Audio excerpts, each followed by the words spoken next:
Today's briefing session will be revealing some of the key highlights from our very recently released State of Digital Collaboration report, which is really, it's sort of, we're now at the next stage of our global benchmarking studies, where previously we've released benchmarking reports based on Microsoft 365 data, based on Microsoft Teams data, and obviously many of you that are here know SWOOP well, and many of you on the call, I can see a few names that I know you've been using for many years, our EMEA, now Viva Engage benchmarking reports.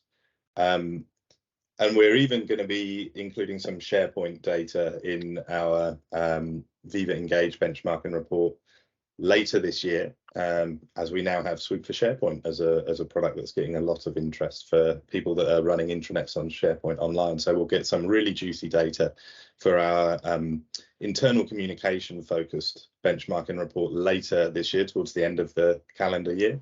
But right now, this is about our State of Digital Collaboration report. And yeah, let's kick things off. I can see some great chat messages going in. Okay, we've got some interesting places covered off. Good stuff. Lovely locations. And oh, UEFA, Switzerland.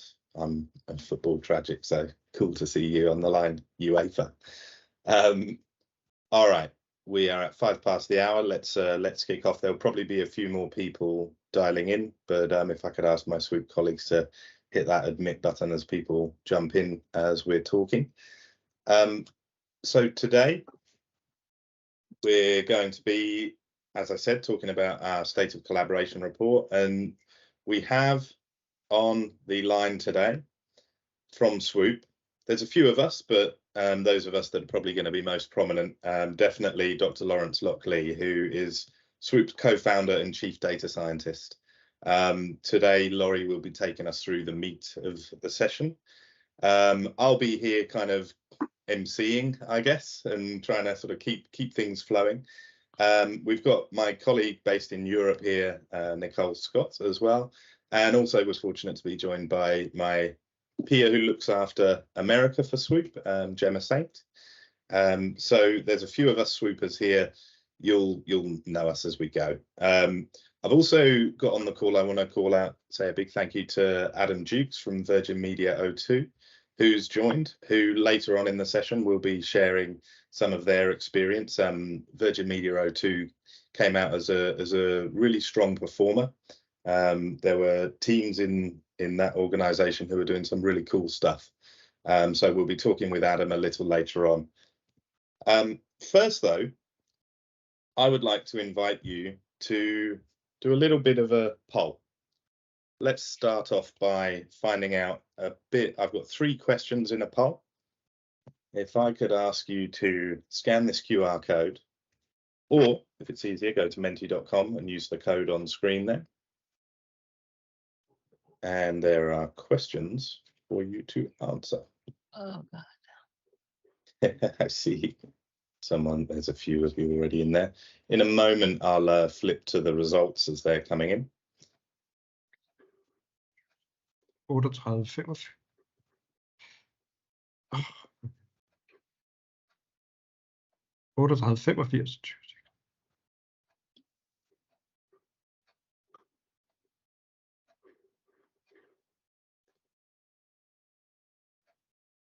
You should be able to see the results as they're falling in. So first question is, how many hours do you spend in online meetings per day?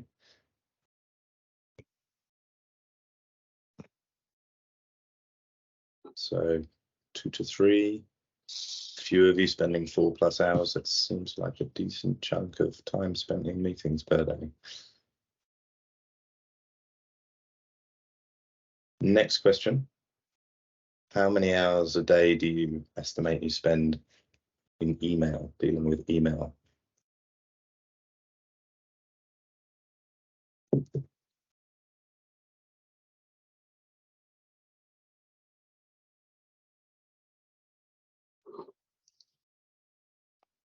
Links με τα chat links θα γίνει σαν το νέο Teams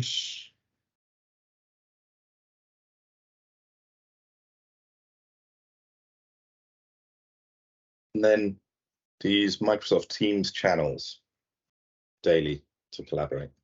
The actual channels is the key piece. Not chat, channels.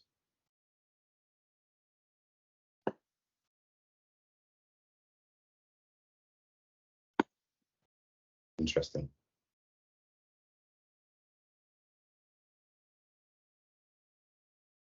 Okay.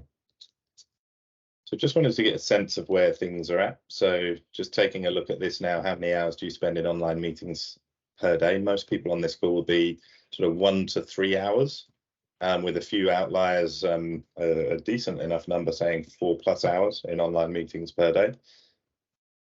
Hours spent in email, majority 1 to 2 hours, but a good chunk, second place, I guess, would be 3+ hours in email.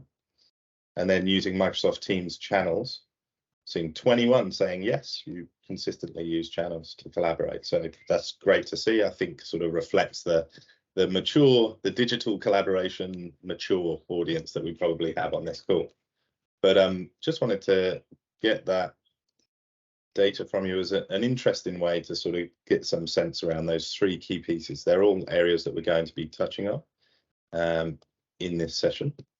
Let me jump back to the PowerPoint slides.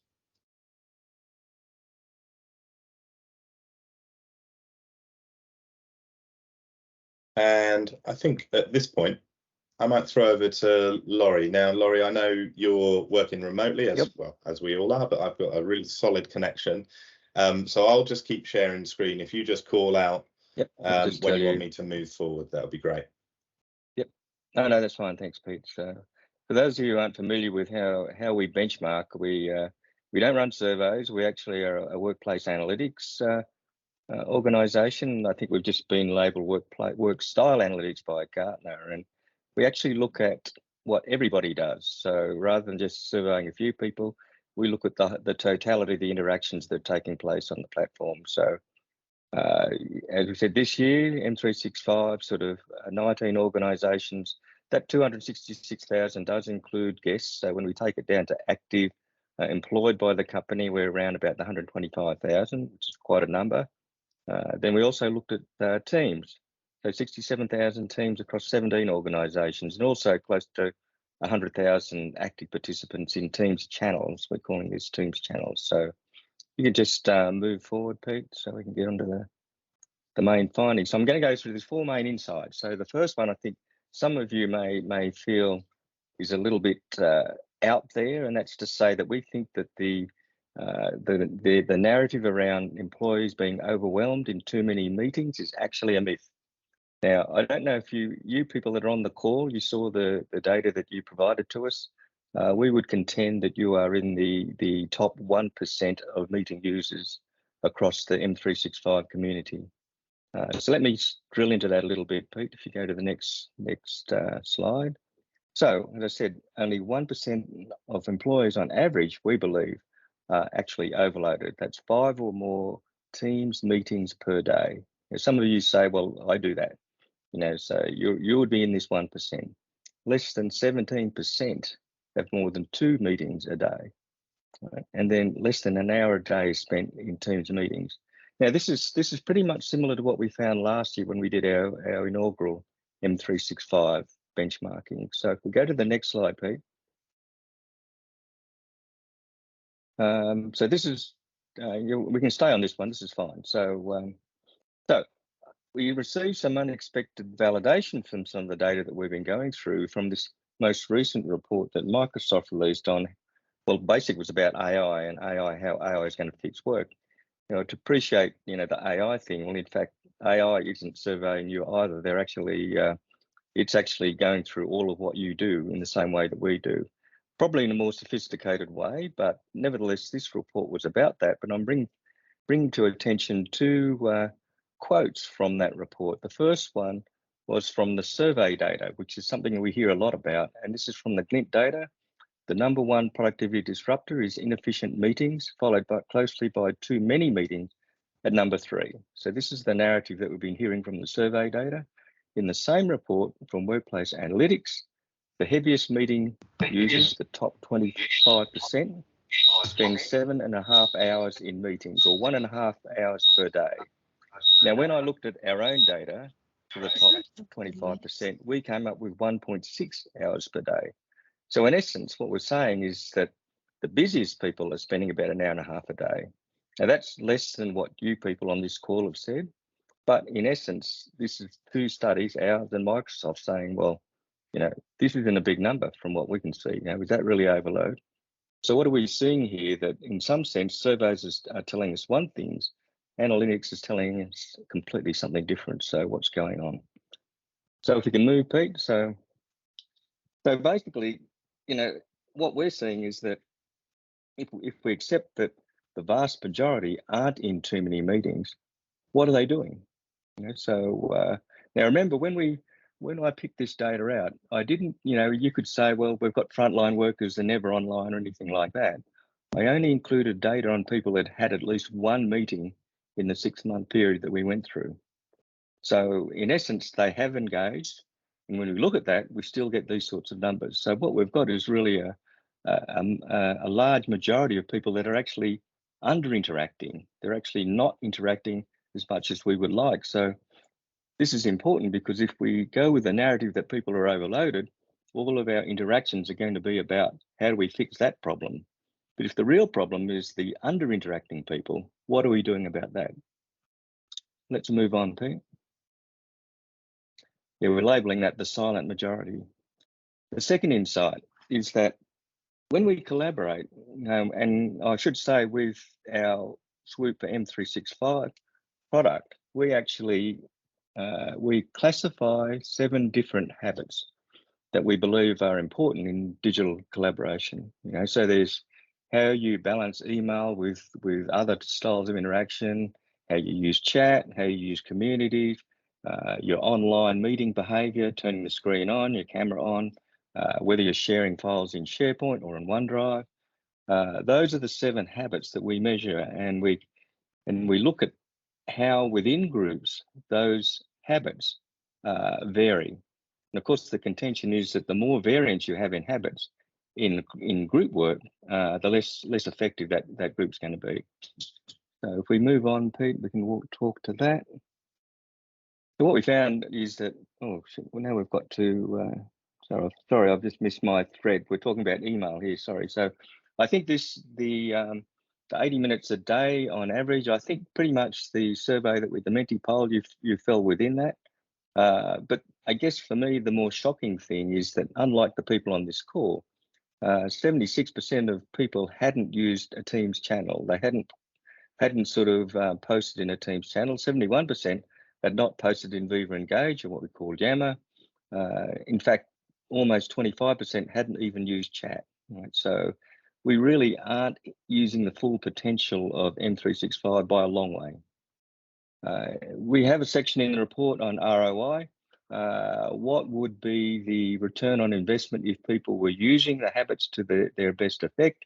And we came up with a very similar figure that we came up with last year that would be equivalent to an increase in the workforce of 4.5% in headcount. So that's a big number. And we know that it's not totally fictitious because in our sample, we had 6, I think, digital specialist firms, and we had a couple of other firms that were performing close to that, and they were achieving these sort of high levels of digital collaboration habits and so forth. So we know it's doable, but we know that there's a big gap between the best and the rest. Next slide, thanks, Pete. Okay, this third habit, sorry, I got into this a little bit early about the variations in people using the tools. What we measured last year, and we did it again, was we looked at groups. In this case, it was your organizational groups that are in your M365 directory, right? Typically, they're your organizational group, so it's your hierarchy, if you like. Quite comprehensive data, but when we looked at that and looked at the variation of scores of people in those groups, it was quite stark, if you like. So there was only about 5% of what we would say groups where they had a quite consistent performance on habits across the whole group. If you go to the next slide, Pete. So yeah, I said 5%, probably in that strong. Most teams had quite a variety. Now, think about a situation where you're in a team collaborating. Some of you are doing really well in Teams channels and so forth, but some members decide that they're not going to do anything but email, right? So when you're in that situation, you'll appreciate that you're actually you're having to double handle everything. So every message that goes into a Teams channel has to be sent out an email as well, and so forth. So in essence, you know, the team is actually becoming less efficient by having this variability. In fact, I would argue that, you know, if you'd even do better if you're all stayed in email, if you like. So we certainly don't want you to do that. But having said that, I said it makes a big difference. And if we go to the next slide, Pete, I wanted to get to this boomerang curve, because this is the thing that we came up with last year. This year it was exactly the same pattern, denser because we've got more teams. You know, I think it's got over 5,000 teams.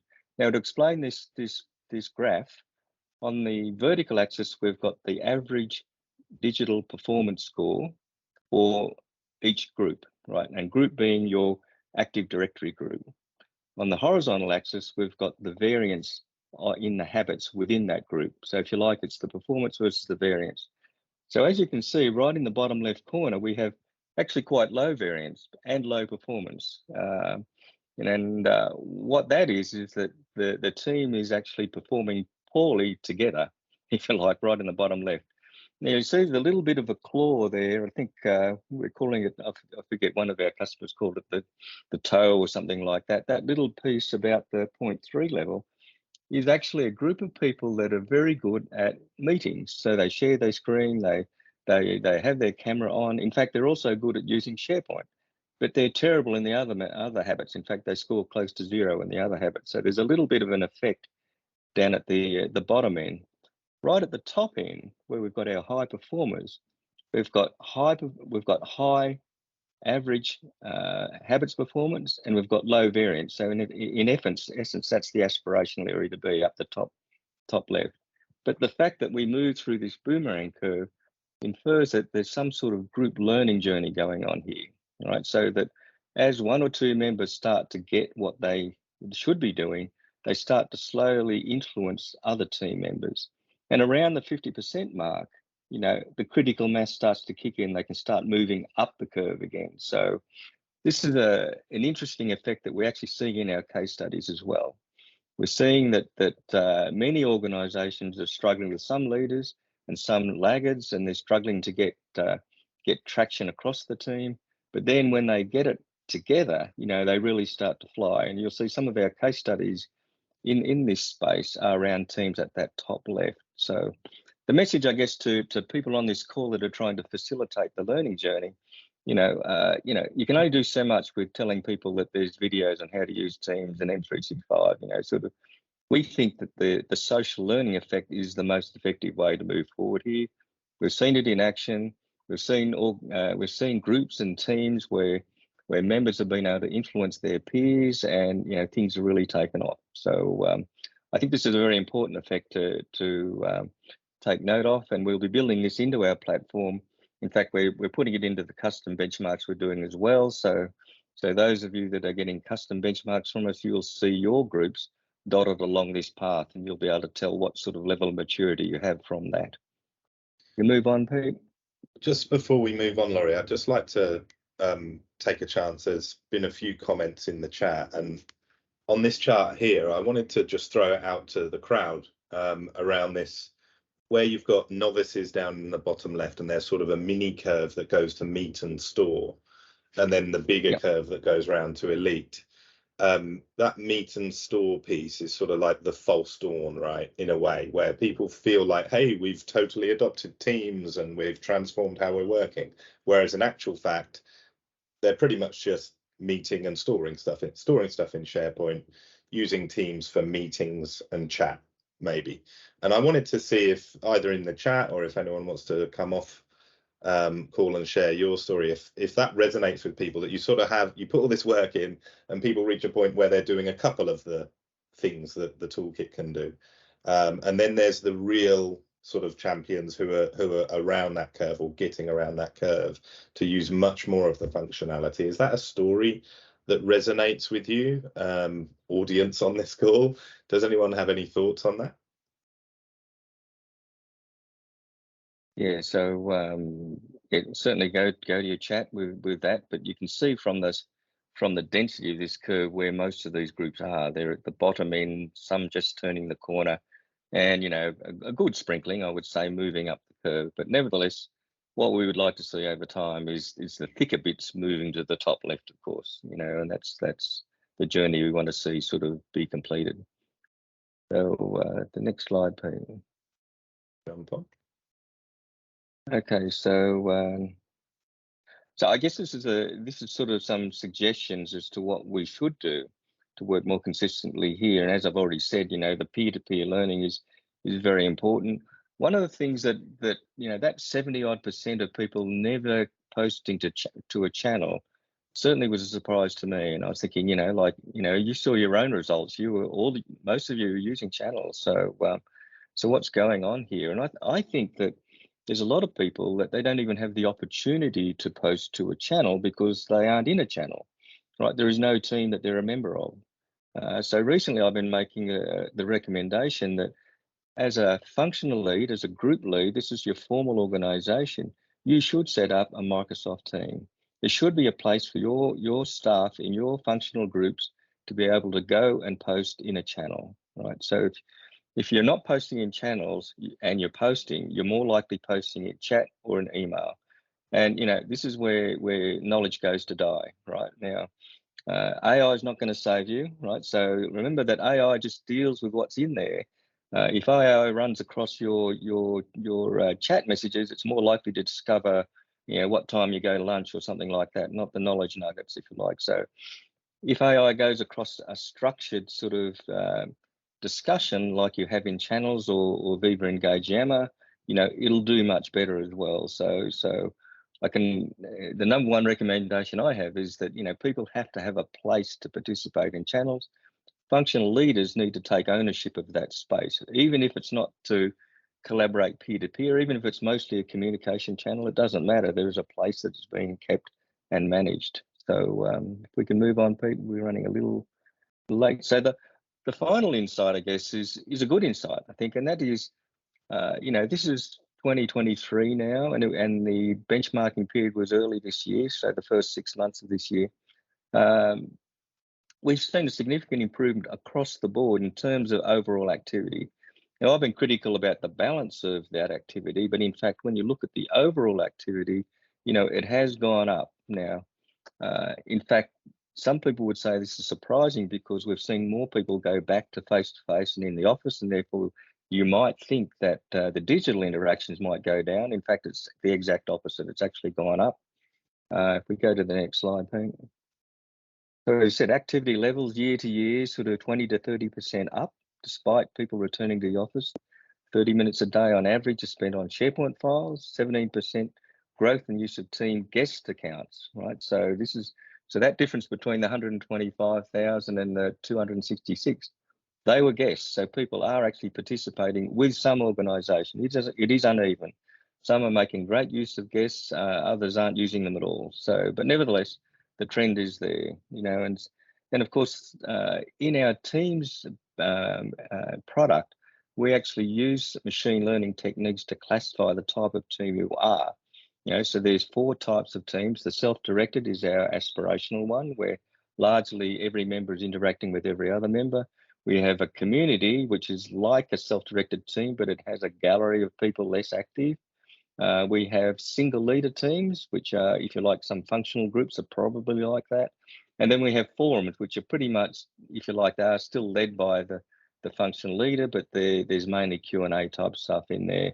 71% of the leading organizations that we had 71% of their teams were self-directed. So we know this is the place you need to be. And it's a way of monitoring that. So that's actually in the teams part of the report. So I think this is all good news.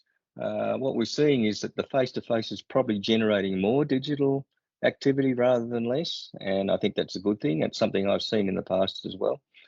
So I think overall, things are heading in the right direction. We just have to get the balance right. And I think that's the challenge for us and people on this call who are likely sort of trying to facilitate better collaboration, that let's try and get the balance right. Have a look at the digital habits in the report. Have a look at the teams part of the report as well, and what the good teams look like. Have a look at the case studies that are related to those that are performing well, and I think you'll get inspiration from those. And of course, you'll probably see a bit of what SWOOP does later off in this call. So now I might have to head off, Pete. Sort of, I'm sure people are knocking on the door to get going. So if there's any questions for me, feel free to put them in the chat, and I'll definitely respond to you after this call. So thank you for your attention. I think that's it now, isn't it? My part. Yeah. Thank you, Laurie. Thanks very much, and yeah, enjoy a lovely day exploring and adventuring over in the US on your holiday. Thank you for taking time out to share the findings with everyone on the call. Okay, thanks, guys. So of course there's lots more in the actual report, and Laurie mentioned the case studies in the report, and I cannot urge you strongly enough, if you haven't already done so, download the report. One of my colleagues will share a link in the chat, and if for no other reason, to just read some of these case studies from other people out there in the field doing things. The way I kind of look at the findings of this year's report, probably the big sort of summary statement I personally took from it as a digital workplace collaboration change practitioner who spent many years in this space trying to get people to adopt new ways of working. The main thing I took from it is this sense that even though it's been a topic of conversation for so long around how we can transform ways of working, and we've seen these technological advances and the increased implementation of the necessary technologies in organizations, the level of maturity of usage is still very low. So you can look at that and feel a little depressed, or you can look at that and say we've got a fantastic opportunity that people have only really sort of scratched the surface. But there are many examples out there of people doing great stuff and pockets of great success. And in terms of those pockets of great success and organizations that are doing things well, on this next slide, I can say congratulations to the champions from our report. So a collection of organizations around the world that came out up at the top of the charts. And from Europe, we've got Syngenta, CityFibre, and Virgin Media O2 listed here as kind of doing some really good stuff. Now, before VMO2, CityFibre, and Syngenta go, woohoo, we're the champions of Europe, I would couch that with where we're at in terms of general maturity. There's fantastic stuff happening in these organizations for sure. And in just a moment, I'll invite Adam to come off mute and share a little bit about the Virgin Media O2 experience and stories that we've sort of unpicked from their experience. But I think the biggest thing is it can be easy to kind of say, well, these places are doing it great, and they are. But sometimes as a practitioner looking at this, you can go, well, I'm not that organization. Where do I even begin? And actually, probably one of the biggest things that's come through loud and clear in working with people in this benchmarking study and getting case study stories is the success comes to those who begin. So if you take one thing away from this, just begin, just start somewhere, start anywhere, start trying to get people to change their behavior in some small way. Maybe you find a pocket where they're addicted to chat, or they're still totally addicted to email. You can get them to make a change, and then that change starts to proliferate. You create stories that then, showcase the capability, showcase the way that transformation is a human thing. And I think there's some super positive examples out there in your organizations already, most likely. So if you're interested in discovering those, do talk to any of us here at SWOOP. We can turn on our tools in a trial instance and do a custom benchmarking report that will give you a sense of where you're at. But for now, this slide, really, I've done my little sort of, please just get started. But this is really about saying, well done to all these organisations on here. Cricket Australia is a timely one to have on here with the cricket going on. I'm sitting in England right now, and the cricket is being played right now, I believe. So yeah, good to see they're being collaboration champions. If whether or not they're cricket champions, we'll see, remains to be decided. But yeah, Virgin Media O2 were a really top performer in our benchmarking study, and I'm delighted to have Adam Dukes on the call. Adam, if you are feeling ready, let's jump off mute. And just share a little about your story. So firstly, Adam, for those who don't know you, do you want to just introduce yourself and your role at VMO2? Yeah, sure. Thanks, Pete. Yeah, so Adam Dukes, so I work at Virgin Media O2, and I'm a user experience manager within our digital workplace team. Sounds quite fancy. I do still get tied down with lots of my previous kind of job roles and stuff, but this is kind of the more kind of exciting part of the job, really, to get to look at stuff like this. And I would resonate with what you said, Pete. So, you know, although that we've come out, you know, with some teams being really, really high performing in this, certainly we know from going through a migration recently, merging two tenants together, that there are actually lots of areas that we know are, you know, potentially broken and need to be fixed, really. So we've definitely got lots of room for improvement as well. Yeah. So let's start with the good stuff, right? And we've got a great case study from your organisation that features in the report. I won't go into too much detail on that specific case study, but I guess if we kind of summarise it, there was a scenario with sort of a process that people wanted to reform, I guess, around car hire and getting to sites. And one of the top performing teams that came out of our study was the team that kind of helped unlock changing this policy and helping the business work better together, right? Which was this voice forum. Do you want to just kind of give a summary of who this voice forum is and why they're really good at using Teams?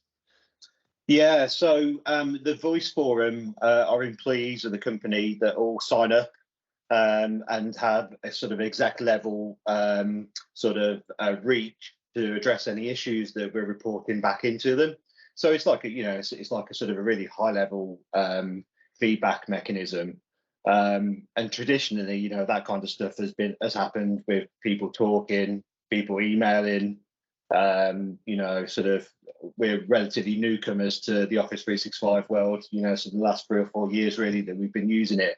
And when we looked at the Teams reporting, what we actually saw in that reporting was multiple voice teams, and it just so happened that we picked this one out. And the reason that there's multiple in there is we have like sort of a tiered stage. So we have a national level. So, you know, there's a handful of people that go in with the execs and raise all of these issues on our behalf. And then below that, we have sort of a divisional level. And then also we have a local level as well. So you've got all of these different people from all areas of the business feeding in to this chain, which then ultimately, you know, feeds up to the national level, really. The one that we picked out, because it was actually in the top 1%, so we wanted to have a nose around what they were actually doing, was one of the divisional ones. Yeah. And what was it they were actually doing? I know they were.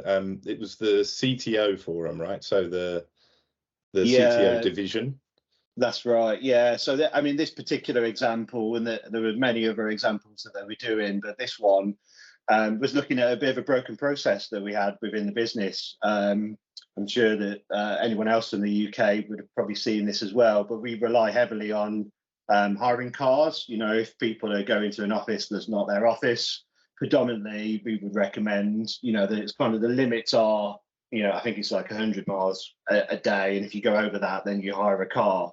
The problem that COVID brought was that actually a lot of lease companies withheld on their stock, so the pool of cars was much lower, and we had a bit of a pinch point where people were trying to hire cars, and then they were putting their request in, and then, you know, it was getting to like a day before, and then we're getting lots of cancellations. So people then couldn't obviously move, you know, go to the meetings face to face like they needed to, really. And the CTO, so that would also cover, like, you know, sometimes it could be like field engineers, it can sometimes be people in the office that need to go to a different office and that kind of stuff, really. And so obviously with the pandemic environment, it was not possible to do that old school approach of getting together in person and sort of airing any issues and challenges. So all of that was gathered through Teams. That's coming through a central team where they're using channels to capture things and have I guess meetings.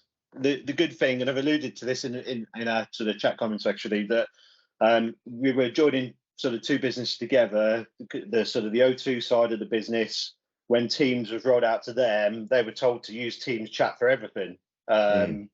And you know, with ourselves, although we didn't say that, what we sort of saw and what we see from the data is that, you know, we're very chat dependent. You know, but we didn't know to what degree actually, because, you know, you can, from a Microsoft perspective, you can just really see how much you're consuming, but doesn't really tell the story really. So that was what was brilliant from this example, because they were actually doing everything in a team through channels, you know, through Teams meetings. So they'd have a team meeting, they'd you know, have their agenda down, they'd have all the points out of the actual meeting, and then that's all then contained within the channel, within the team, which is a really good example, because I think if we looked at some other parts of the business that was maybe a bit lower down on the scoring, what you'd probably find is that actually they were doing all of this communication through chat rather than channel. Yeah, and that reliance on chat, that creates big problems, right? I mean, especially with migration. How does that sort of surface as a problem? Yeah, I mean, I think you had it on one of your slides, how much actual chats there are compared to channel messages. Now, with channel messages, you can actually migrate those really easily with the tooling. With the chats, because there's so much out there, you know, obviously, you know, if I send one chat to 30 people, there's 30 copies of that chat instantly, and then it sprawls kind of out of control. There's no tooling out there that could actually migrate, you know, we're a business of 32,000, 36,000 people. All of those chat messages that are generated, there's no tooling out there, even from Microsoft, that can migrate all of those chat messages. So if you're putting important business information into that chat, you're at risk of losing it, really. And actually, you know, that's what did happen as part of the migration, because when we looked at it, you know, there was an option of maybe keeping 30 days worth of chat, but then that came with some of its own problems because of API throttling and stuff. So we made the decision in the end that we weren't going to migrate any chat. So anything that was in the former O2 side was effectively lost, unless they moved it over, which again is really difficult. We ended up building our own app for users to get their own important chat out, but it was no migration. So there was a lot of information that would have been lost as part of that. Yeah, interesting. So really, as well as sort of I guess in our report, we focus on the collaboration benefit of channels versus chat. But there's also really practical knowledge and expense and time value of building the habit of using channels over chat for team collaboration. Absolutely. Right? I mean, being completely honest, you know, even within our own team of sort of technical people, our default would be to go to the chat. And we found that, you know, after the migration that we've done, we've had to change our own behaviors to, even within our own team, you know, to start the model of, well, what actually would that look like?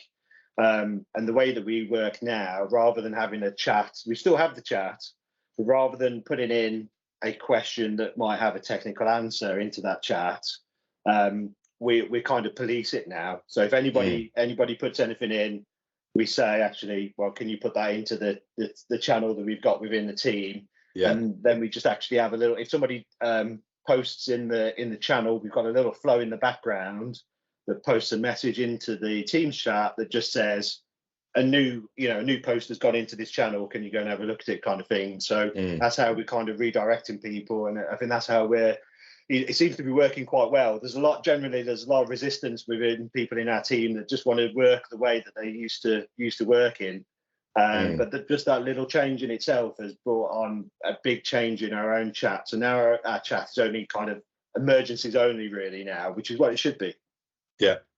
And I think this is one of those examples, right, where it's a bit like what you hear about something like Alcoholics Anonymous, the first step is to admit you have a problem. Like, and it's almost like that in organizations. I know when we turned on SWOOP for M365, I remember sitting down with you the first time we looked at the data and looked at the collaboration habits. I think I'm right in saying someone shared a link to the collaboration habits, but we've got these 7 collaboration habits, and one of them being email liberated, which speaks to not being addicted to email but using the other tools available, and but then the other one being chat liberated, where it's like, don't fall into the trap of just moving from your old behavior being email to now your new behavior is chat. And it's like, we need to help people take that next leap. And I kind of feel like this is almost like in that curve where there's sort of the false dawn, where it's like, I'm using Teams. You might hear someone say, I'm using Teams to collaborate really well,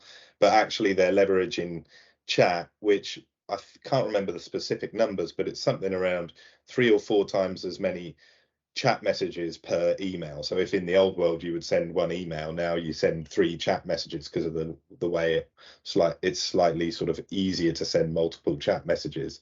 But you've really got to make a concerted effort, haven't you, to get people using channels.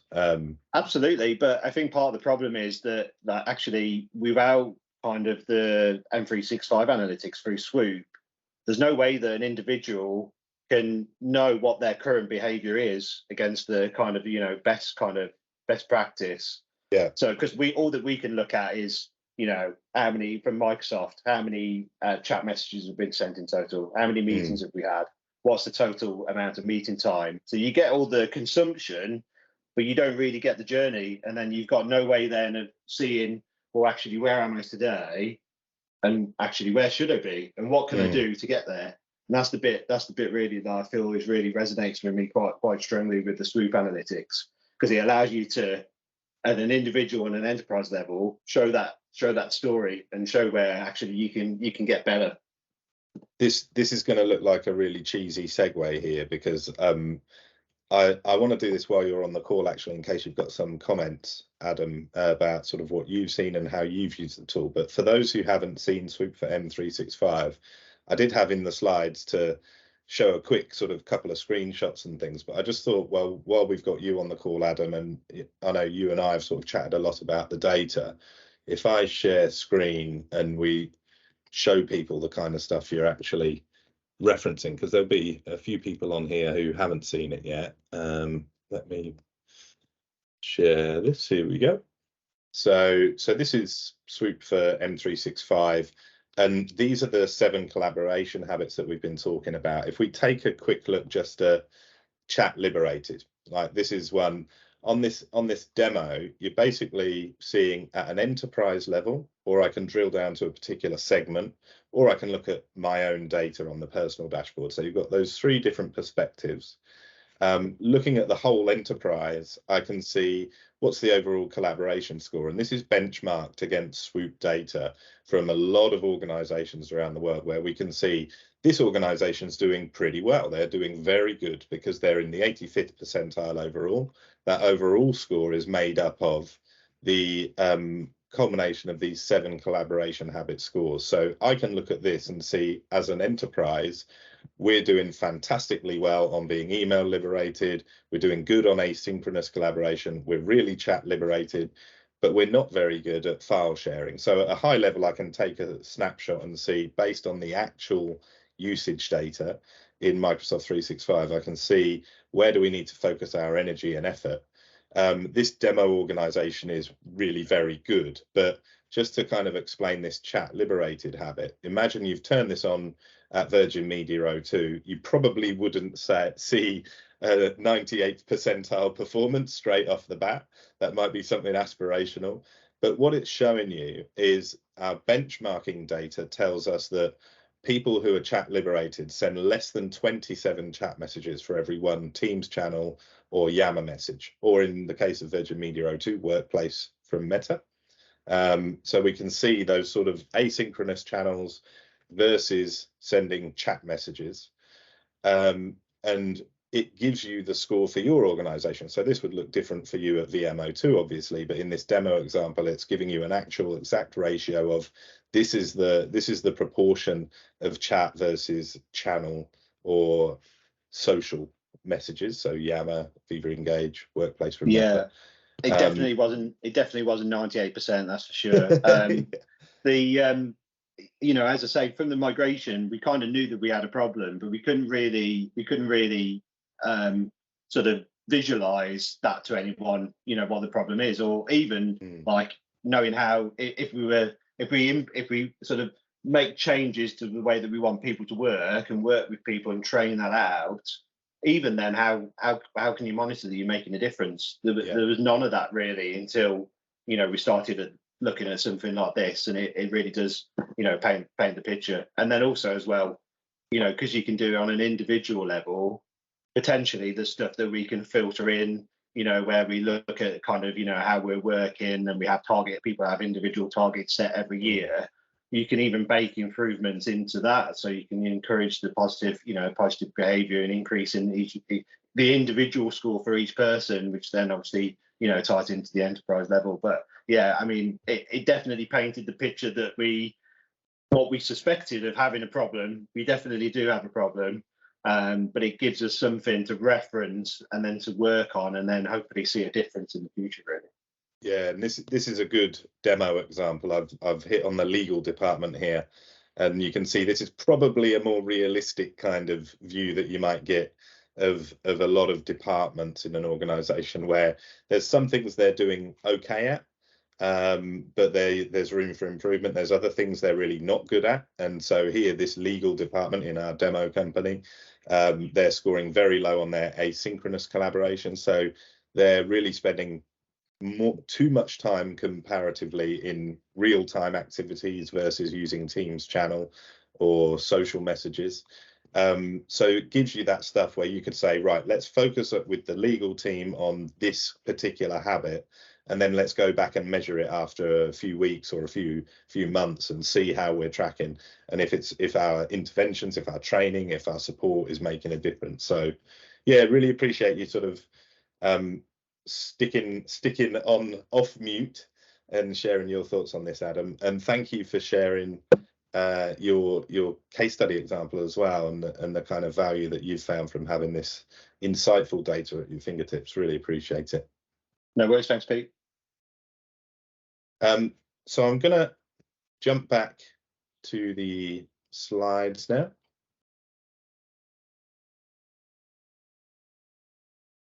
And while that's coming through,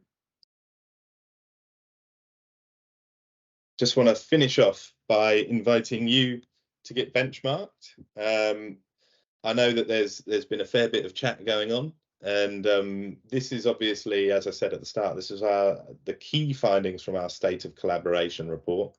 The next benchmarking report we do will be released sort of November, December time. Each year that gets released. This year, as I mentioned, we'll be including some SWOOP for SharePoint data. So it'll be interesting if you have a SharePoint online intranet. Do reach out to us, get in touch, and if we can get set up so that you can have a trial instance of SWOOP for SharePoint, or SWOOP for Viva, or SWOOP for Viva Engage, formerly Yammer. If you can get that trial set up by August 1st, we can include your data in the benchmarking, and we can give you a custom benchmarking report, which hugely valuable, I say, from experience when I used to be a SWOOP customer myself. The custom benchmarking report is really helpful. And Adam and I were just chatting last week about the custom benchmarking report we've done off the back of the State of Collaboration benchmarking report at Virgin Media O2. And it gives a lot of rich data and some commentary from Laurie, who was on the call earlier, talking through the key findings. And so if you are interested in getting benchmarked, then definitely get in touch with us. You should be able to access the link through that QR code and register to get involved with that, our next benchmarking report.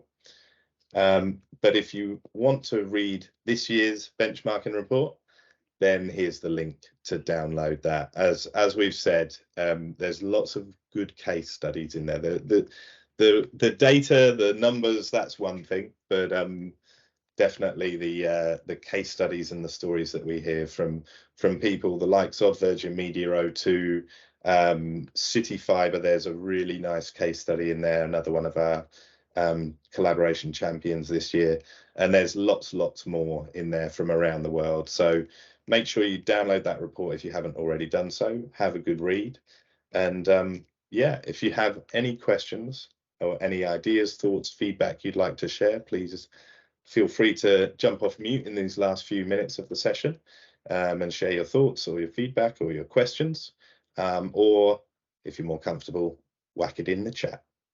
Thank you very much, everybody, for your time.